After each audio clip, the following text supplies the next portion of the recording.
ভাই প্রচুর পরিশ্রম করে দলের জন্য, সবার আগে থাকে স্যার। ওর বাচ্চাকে মেডিকেল ভর্তি করেছিল, অবস্থা বেশি ভালো না এখন, কান্না করতে চাচ্ছে ভাই।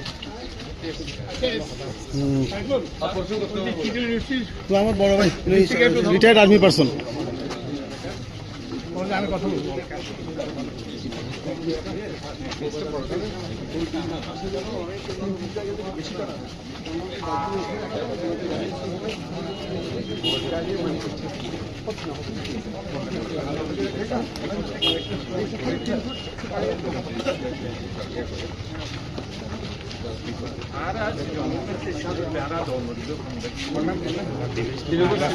হ্যাঁ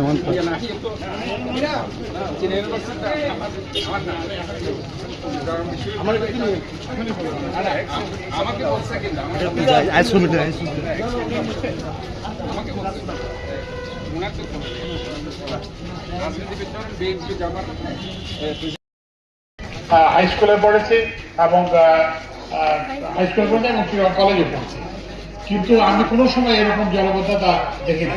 এই জন্য এটা সম্পূর্ণভাবে মানব সৃষ্ট।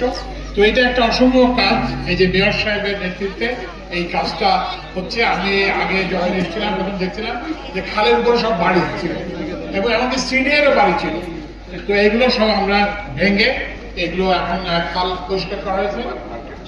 তারপরে মার্কেট ছিল, নানান সব প্রতিবন্ধক ছিল। তো সেগুলো আল্লাহর রহমতে আমরা ওনারা সহজে সমর্থ হয়েছেন। আমরা এখন কিন্তু সবাইকে নিয়ে কাজ করতে, যেখানে সেনাবাহিনী কাজ করতেছে। আজকে আমরা একটা নৌবাহিনীকে একটা কাজ দিয়েছি বক্স কনভার্টার। তো এই জন্য আমরা সর্বাত্মক, এটা সবার। কিন্তু এখন যেটা মূল যেটা সমস্যা দেখতেছি, এই যে খালটা যে ওনারা পরিষ্কার করলেন, আবার তো ওখানে ময়লা আছে। তো এইটা তো বলে চলবে না।